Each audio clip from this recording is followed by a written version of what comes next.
people who said that they were depressed often to always had a 60% drop in depression. On over 5,000 pre and post assessments we did from individuals who've taken HeartMath programs, one of the key things you learn through heart rate variability feedback is what we call in science emotional self-regulation.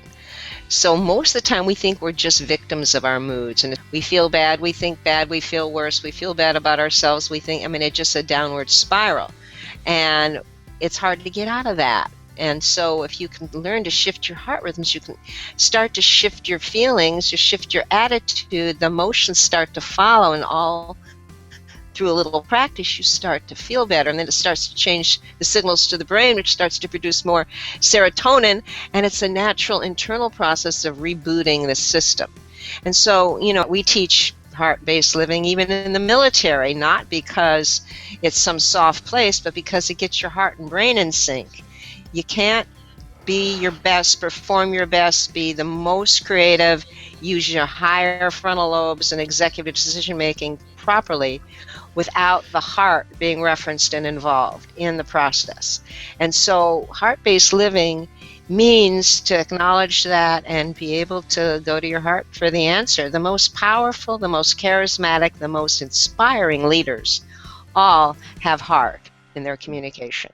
He leads with a heart.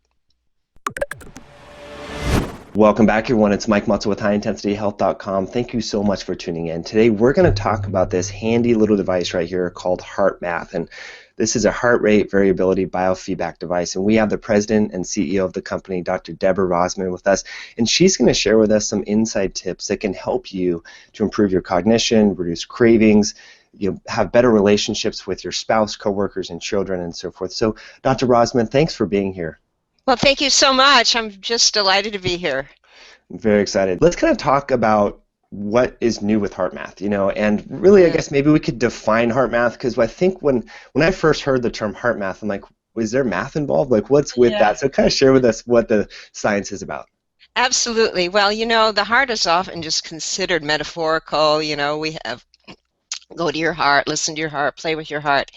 And we really wanted to research at the Institute of HeartMath if there was some physiological correlate to that. Is the heart really that powerful or that intelligent? And so in the scientific research, we really discovered the connection between our physical heart and our emotional state, and how much our physical heart and what goes on inside it actually does affect how we feel, how we perceive, and how the brain functions. And the ancients all knew that, but to have science now say that is really cool. So we call it HeartMath in order to take it out of that philosophical, metaphorical state, but there's also real science, real math in terms of the algorithms that are in the technology. For example, that M-Wave 2 that you held up, that's what it's called, in order to be able to actually see your heart rate variability pattern over time. And as you're hooked up to it, and it can measure your heart rate variability or heart rhythm pattern, then it looks at how much smoothness or jaggedness is in the pattern and tells you whether you are in sync or out of sync, whether your heart, brain, and nervous system are in sync or out of sync. So it's very cool, because then it trains you how to get in sync fast. Yeah, I love that. And for me, I've had goals of meditating for a while, and I just couldn't stick with the goal and stick with it. But for using this device, for the past 2 years, and in conjunction with music, I've been able to do a lot more public speaking, and my cognition has improved. I believe my inflammatory responses have improved. And so, Dr. McCarty, I've heard him speak, and he talks about heart-based living. So do you want to kind of define that, and what are the benefits for executives, CEOs, parents, coworkers, spouses? What are the benefits of this heart-based living? Well, heart-based living just means to have your actions, your decisions, your thoughts, your attitudes include the core values of the heart in the process. And those are kindness, love, care, compassion, appreciation, what people sometimes think are soft. But there's also respect, courage. There's also the more strong or masculine qualities of the heart that we teach heart-based living even in the military, not because it's some soft place, but because it gets your heart and brain in sync. You can't be your best, perform your best, be the most creative, use your higher frontal lobes and executive decision making properly without the heart being referenced and involved in the process. And so heart-based living means to acknowledge that and be able to go to your heart for the answer. The most powerful, the most charismatic, the most inspiring leaders all have heart in their communication. He leads with a heart. I love that. And from what I've gathered from different presentations I've attended from Dr. McCarty, he talks about how the neurons of communications, you want to kind of speak to that, how we tend to think that the brain is like the most neurologically active and sends a lot of downstream messages to the body, but that may not be true. Well, it's a two-way street. The brain does all sorts of wonderful things, obviously, and it is telling the heart and the body a lot of information. But what you heard from Dr. William McCready, our director of research, is that there's this field of neurocardiology that has found that that's not our research, that the physical heart actually has its own little brain inside it, what's called the heart's intrinsic nervous system. And it has neurons that sense, feel, and remember. And its function is to receive information from nervous system, blood flow from the whole body, and then tell the brain through the vagal nerve, transferring signals up to the brain in many different ways, actually. But that's one strong way, how the body feels. And so the vagal nerve, the nerve traffic between heart and brain, is really 90% going from heart to brain and only 10% the other way. And so the heart is actually telling the brain what to do. The brain responds. And the brain is largely a pattern matching organ. So it's looking for that heart rate variability pattern as one input. And when you're feeling stressed, anxious, worried, like public speaking, and you're feeling all anxious, you're going to have a really jagged heart rate variability pattern because that's what it looks like. And it's going to signal the brain, and the brain's going to go into fight-flight response, or flight, fight, freeze, usually in public speaking. And on the other hand, if you know how to shift that heart rhythm pattern, which your M-Wave taught you how to do, then you're going to go into this real smooth, coherent, sine wave-like heart rhythm pattern, and the brain is going to hear everything's cool, and you'll have your higher cortical function, you'll think better, you'll speak better, you're in sync. Mm-hmm. And so it's two-way, but the heart input to the brain has largely been forgotten, and that's what HeartMath is bringing back. I can really tell, like, from my limited interaction with your organization, you guys really practice what you speak. When I preach, I should say, when I speak to John, he's very nice and calm, and I just feel like in this coherent zone. So you guys really obviously practice this and believe in this, which is fantastic. And your group has published a lot of research, and folks are taking a lot of medications and doing supplements and all kinds of crazy remedies for things that may be easily fixed with practicing heart-based living, like depression, poor cognitive function, inability to manage stress. Like, do you want to share with us some sound bites of some of the research that you've seen and how it can improve common conditions that people experience? Absolutely. Well, one of the key things you learn through heart rate variability feedback is what we call in science emotional self-regulation. So most of the time we think we're just victims of our moods, and especially in depression, they can create a loop. We feel bad, we think bad, we feel worse, we feel bad about ourselves, it's just a downward spiral. And it's hard to get out of that. And so if you can learn to shift your heart rhythms, you can start to shift your feelings, you shift your attitude, the emotions start to follow, and all through a little practice you start to feel better, and then it starts to change the signals to the brain, which starts to produce more serotonin, and it's a natural internal process of rebooting the system. And so, in over 5,000 pre and post assessments we did from individuals who've taken HeartMath programs, we have seen in a self-report, and this was a normed and validated assessment, people who said that they were depressed often to always had a 60% drop in depression. That's just one example. And HeartMath founder Doc Childry and I wrote a book called Transforming Depression, and it gives the techniques and the processes to use to be able to self-manage depression. And it doesn't mean you might not need still to see a doctor and get supplements or medications. We're not saying that. We're saying that there's a lot you can do for yourself, that you may feel like you're a victim of depression or anxiety or rage or anger, and you really can get a hold of those. You can take charge of those much more than you ever thought and reboot your system from your own heart power. Gosh, that's fabulous. And to me, one of the most exciting aspects, I mean, there's many aspects that are really exciting, but that cognitive improvement, with improving that brain to heart connection, but also a reduction in the inflammatory response. And I think this is something that a lot of individuals don't understand. We know that inflammation is linked with heart disease and autoimmunity and all these conditions, but by improving your parasympathetic nervous system response, you trip on this anti-inflammatory cholinergic pathway. Do you want to kind of speak to that? It's kind of this new trend. Yeah, there's a lot of pathways. In fact, there's a very low frequency rhythm in the heart rhythm pattern, and it really is reflecting what's happening in that intrinsic nervous system in the heart. And that VLF is really indicative, and actually it's predictive of future health problems, and in fact all-cause mortality. All-cause, because if that's out of whack, then everything's going to be out of whack. And there are quite a few research papers linking that to inflammatory response and C-reactive protein. And it's really more the sympathetic mediated response. And now, of course, to help with that, what do? You want to improve your heart rate variability. You want to improve your ability to have your parasympathetic nervous system operate appropriately. And what heart rate variability measures, or what heart rate variability coherence, which is the state we want to get into, measures, is that synchronization in the heart rhythm where the parasympathetic is operating and synchronizing with your respiration and the heart rhythm and your brain rhythm, and it's all working together. That's being coherent. We talk about a coherent thought or a coherent attitude or coherent feeling when you want to be coherent in your heart, and that's really what you can see with your heart rate variability, and that's where you can power it up. But there's no studies that have yet shown, and it doesn't mean it doesn't work, that C-reactive protein changes through this practice. So I can't claim that. Right. But why wouldn't it? We haven't done the studies yet.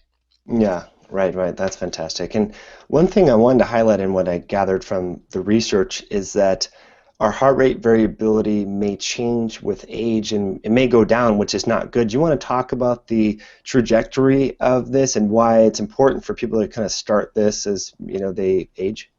Sure. Well, we have a natural age-related decline. We have the most heart rate variability, which means how quickly the heart can speed up when you need to run up a hill and get up and run, or slow when you want to relax. That's the variability. And imagine a big sine wave. You want the most of this variability. And naturally, as babies, we have that flexibility. And then as we age, it naturally gets less and less. And yet there are norms of what healthy people at every age should be. And we have the largest database of heart rate variability norms from age 8 to 80. And these are it's hard to get that because you can't be taking medication or anything to know what is a healthy norm. So what you want to do is be able to beat your norm or be at your norm. And if you have low heart rate variability for your age, it is a predictor of serious future health problems, everything from diabetes and obesity and high blood pressure and heart problems, because you're just consistently, not flexible enough. There's too much rigidity. It could be rigidity even in the arteries. So you want to maintain that flexibility, and it's really connected to your emotional flexibility too. Mm-hmm. So what you learn as you practice have self-regulation, emotional self-regulation techniques, it's not suppressing your emotion. It's learning how to manage it and how to shift attitude and emotion when you need to, so you can maintain that resilience, that flexibility. And that's really key to health. Mm-hmm. I love that. And I think it's important for people to understand, especially, as individuals get older, they have kids and grandkids and so forth. I've noticed this device has really solidified or, strengthened the relationship with my child and my spouse because we're more in sync and coherent. And sometimes I'll do that when I put my daughter to bed. I'll use my HeartMath device and kind of rub my daughter's hair and think thoughts of gratitude and listen to music and Right. so forth. And it really helps her go to sleep, and it helps me get into Yeah. that calm state. What are some other best practices that you hear, from your organization in terms of maybe time, like how many sessions per day, how long are the sessions, with music or without music? Like if you were to construct a program and say, you guys should do this, what would that program look like? Well, we don't like to overload people, so we say just even use it three times a day for 5 minutes. Because when you get into that heart rhythm coherence, it's a real physiological state. It has a carryover effect, and you're going to feel that carryover effect. And to get into coherence, you focus in your heart and you do heart focused breathing, but you also adopt and activate a positive emotion like gratitude for your daughter or your pet or appreciation of life or some feeling of love or care or kindness. Any positive emotion will do, as long as it's genuine, sincerely felt, that you can then see in real time when you plug that little M-Wave 2, it has a USB plug, you plug it in your computer then, and later, and after you've carried it around and used it, and you can see what exactly that pattern looks like. Or you can be at your computer and plug it in and see. And you really see how your anger or your frustration gets jagged, and your love or gratitude in 1 minute shifts the whole pattern. That is powerful. That's empowerment for people to know that and see that.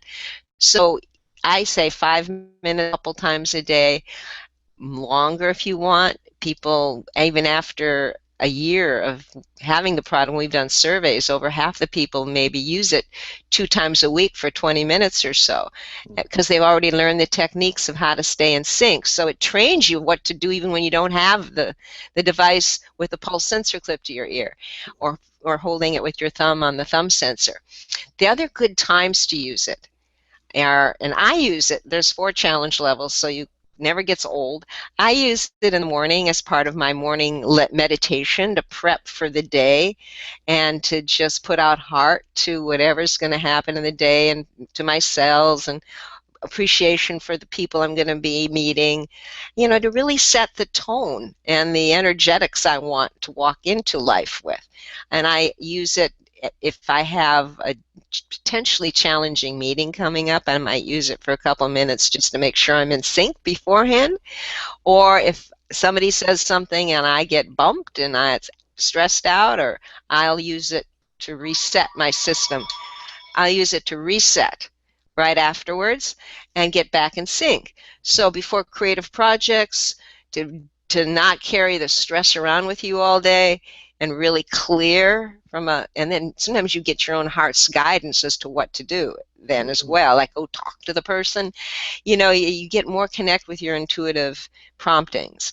And another real good use case is if you have a health problem, to really sit and get into heart coherence and just send that compassion and love to your cells for 5 minutes. Or if you have trouble sleeping, which a lot of people do these days, use it for 5 minutes or so before you go to sleep. So those are some examples. I mean, Oh, there's that's amazing. others. There's a whole booklet on stopping emotional eating and how to use it for that. Or you like the HeartMath Brain Fitness System, which how to use it to enhance your cognitive functions or deal with ADHD or a lot of brain issues. Mm-hmm. Anyway, there you go. That's amazing. Got so much that I want to touch on the intuition, but some things came up and I wanted to get your feedback on this. So I've done some testing, so to speak, just in my own home. And what I've found is if I do heart math first thing in the morning, and I like to put on the yoga station on Pandora I found for me, music helps me to get into that state of coherence faster. Right. And also putting my hand on my heart and visualizing, this was a technique that I learned at a seminar, visualizing the air or my breath coming in and out of my heart. Right. But here's what I found, Dr. Rozman, is if I check my email or I get online before I do this meditative heart math session, it takes, I can sometimes, I can't even get into coherence because I'm going Right. crazy. So talk to us maybe about like, how does EMF and social media and all the computer and deadlines, like, should we avoid EMF and exposure? Like, have you guys looked at some of that and how it affects heart rate variability? Well, there's been some looking at that, but hey, I think most of the effect is we get in our head. I Mm, mean, you start looking at those emails and your mind starts to go, and it really has anything to do with EMF. It has to do with how we manage our mind. And I do find that too after meditation, if I do that at night and I use the M wave and I'm deep in my heart, I will not check my emails before I go to bed. I don't want to get back into all that. I know, and so it's management of the technology, so it's not managing us. And for too many of us, we're being managed by that technology, which is really our head, and cut off from the input of our heart, which is guiding us, saying that's enough. It's all about balance. mm, And whether you use music or visuals, there's, on the M Wave, if you hook it to your computer, you can hook it to music, or there's games with visuals, or there's visualizers that actually operate on your coherence level and the heart feedback so that you can train yourself in a fun way by changing the images with your heart rhythm. But it's up to everybody. We have a, Apple iOS device too, where you can put your own iTunes music in, or iPhoto, and you find whatever it is that inspires you. People love different kinds of music, visuals. Sometimes people have a picture of their puppy in front of them oh, or wow. their baby. Whatever gets you into your heart is going to get you into your higher intelligence and Mm. your intuition more. I love that, and how it's unique, and what works for me may not work for you, and may not work for folks listening. So it's trial and error, and I want to emphasize, and I want to get your feedback on this. I've been involved in fitness for 15 plus years, and I remember if I take time off the gym and then go back into the gym, it's kind of like, oh, it's painful. I don't want to do Mm, it. Recovery, and I've noticed if I go away from heart math, getting back into it is you're like, why am I doing this again? What is it? And then but right, once you get into the rhythm, it becomes easier and easier. So just like for right, folks, if they're trying it out and then they try it and don't really get that much benefit, it's just like going to the gym the first time.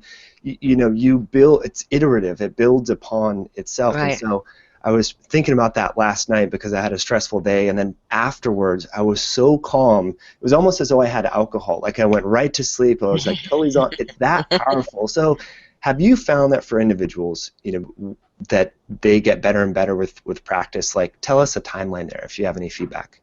Oh, yeah. I mean, it's correlated directly with practice, and so are the health outcomes. We did actually a study with diabetics and at a Johnson and Johnson company called LifeScan, and it was published.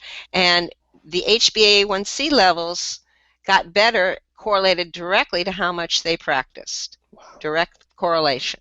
So if you practice, you'll start to find you're deeper in the heart, you're more connected, you're more in sync. Like I said, there's actually 4 challenge levels. So when it gets easy, you can up the challenge level, which requires you to have even more genuine heart feeling and focus and synchronize with your breathing. So the carryover effect is going to be longer. And it is just like building a heart muscle, going to the gym. And it's just like if you fall off and it's so hard to get back on, because we are creatures of habit. We come habituated to whatever we do over and over, and then it does take a little more earnest, a little more get up and go to reset your system. And Mhm. because it's been asking for a while, so yeah, you have to put a little more heart into it, a little more passion to reset. But it very soon, like you said, the reward is there because you're self-soothing, your own body is saying, yes, this is where my balance and natural state of harmony is. This is a natural state Yeah, for us to that's be in. fantastic. I learned a tip I want to share with you from a Dr. Tammy. She's the author of The Hormone Secret, and we were talking yesterday, and she's a big fan of heart math. And so, for most people, what I found is if it's not on your calendar, it doesn't exist if you don't write it down. And so here's the tip that she shared is she puts heart math twice a day in her calendar. First thing in the morning, this is on her phone, so it pops up on her phone. And it Right. used to say just do heart math. And she's like, I'll do heart math. I can do it later. Click. But then when she changed the appointment to say, manage your stress so that you can become a better business person, better doctor, better family member, better husband, Right. all that, then it totally changed because she's not going to want to skip that appointment. Who doesn't want to be a better spouse and a better Right. parent? So there's a little tip. If you just kind of reframe it so you kind of create a little guilt if you miss out on it. I thought that was really unique. So I've changed my calendar such that it reflects that. And that's really important. So Okay. 2 to 3 times a day for 5 minutes, that's general guidelines if we want. For folks that are getting into it, that's what you'd suggest? Yeah, we're just starting because that doesn't seem like it's too hard for anyone to do, and then a longer session if you can do that, 10, 20 minutes. If you do prayer, meditation, or other type of closed eye activity, use it to start that. In fact, we have a whole HeartMath meditation assistant and how you can use your M-Wave to boot up and make your practice deeper, more focused, more effective. And then you go off and do whatever your practice is, but you get yourself in sync and coherence first. Mm-hmm. And so I recommend people really use it as often as they can to start with so that they can the feel of when it is most effective for them. But 5 minutes twice a day, one longer session a few times a week, that'll get you going and get you to really get to know your heart yourself. Yeah, and it's addictive because you get better and better and then more Yeah. calm and you notice the benefits and want to practice more, which is really great. So you've been talking about intuition, and I know you guys recently published a research paper, I think it was Frontiers of Psychology, and talked about how people can be more intuitive. And I think this is a really good skill to have in business and life and as a good person of our community. Do you want to talk about the relationships between intuition and heart variability? Yes. Well, basically, our research is showing that the heart responds to intuitive information, like information from non-local fields. And people can read the research study. They can go to the HeartMath website, click on research, and really read the full studies. But your heart, as the saying goes, really does have that connection to the field and to the wisdom of another dimension, but it's accessing it.